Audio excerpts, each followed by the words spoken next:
কিন্তু কয়লা পাচার নিয়ে গতকাল এবং আজ তিনি আমার নামে কিছু অভিযোগ তুলেছেন।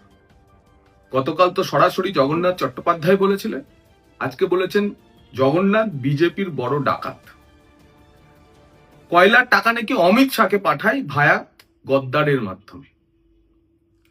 আমি সে বিষয়ে কয়েকটি প্রশ্ন মাননীয়াকে করতে চাই এবং কিছু বিষয় আপনাদেরও জানাতে চাই, তারপরে তারও কিছু উত্তর চাই এবং তিনি যে অভিযোগ করেছেন তার প্রমাণ তাকে করতে হবে। দেখুন, পশ্চিমবঙ্গে কয়লা পাচারের মূল যে কারবার ফুলে ফেঁপে ওঠে 2016 থেকে 2020।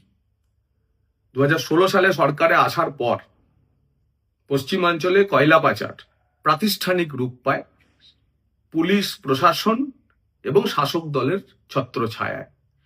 এই 16 থেকে 20 সেই সময় আমি রাজনীতিতে ছিলাম না, আমি ছিলাম সাংবাদিক। এবং ঘটনাচক্রে কয়লা কেলেঙ্কারির প্রথম খবর, লালার ডায়েরির খবর এই শ্রীমানই করেছিল। লাল ডায়েরি, লাল ডায়েরি, লাল ডায়েরি। লালার ডায়েরির প্রথম পাতা লাল ছিল কিনা জানি না, কিন্তু কয়েক হাজার পাতা যে ডায়েরির পাতা সংগ্রহিত হয়েছিল তার কয়েকশো পাতা আমার কাছেও আছে। আপনাদের দেখাই সেই লালার ডায়েরির কয়েকটি পাতা, এরকম কয়েকশো পাতা আমার কাছেও আছে। এই যে কোন ডেটে কাকে কার মাধ্যমে লালা টাকা দিয়েছিল তা সব এভাবে লিপিবদ্ধ করে আছে। মাননীয়ার কাছে বলতে চাই যে আপনি চ্যালেঞ্জটা নেবেন নাকি? এই লালার ডায়েরির প্রতিটি পাতা ফাঁস করব। সাংবাদিক হিসেবে আমার কাছে যে সমস্ত বিস্ফোরক নথি তথ্য আছে, রাজনীতিতে আসার পর তা কখনো আমি ব্যবহার করিনি। কিন্তু যে লক্ষণ রেখার কথা বলছেন সেই লক্ষণ রেখা আপনি অতিক্রম করে যাচ্ছেন। ফলে আমাকেও কিন্তু এবার আমার কাছে যা নথি আছে তা প্রকাশ করতে হবে এবং তাতে আপনার মান সম্মান, আপনার দলের মান সম্মান, আপনার দলের নেতাদের মান সম্মান, আপনার পুরো সিস্টেমের মান সম্মান বাঁচবে কিনা জানি না, আমি তা করব।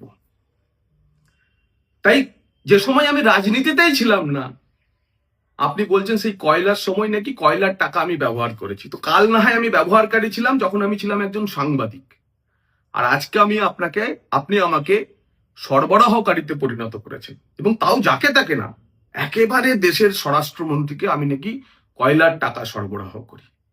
গেছে গেছে, পুরো গেছে। আরো একটা নথি আপনাদের দেখায়, প্রমাণ হয়ে যাবে না কি কি আছে, কি কি বেরোতে পারে। এই দেখুন, অনুপ মাঝি বা লালার কাণ্ডে প্রথম লালার যে মেইন অ্যাকিউজড, যিনি ওই পুরুলিয়ার ভামুরিয়া গ্রাম থেকে টাকা নিয়ে এসে কলকাতার আসল আসল জায়গাগুলিতে দক্ষিণ কলকাতায় পৌঁছে দিতেন, সেই গণেশ কুমার বাগারিয়া, তার ইন্টারোগেশন রিপোর্ট আজ প্রথম পাতাটি দেখালাম। যদি প্রয়োজন হয় প্রতিটি পাতা, প্রতিটি প্রশ্ন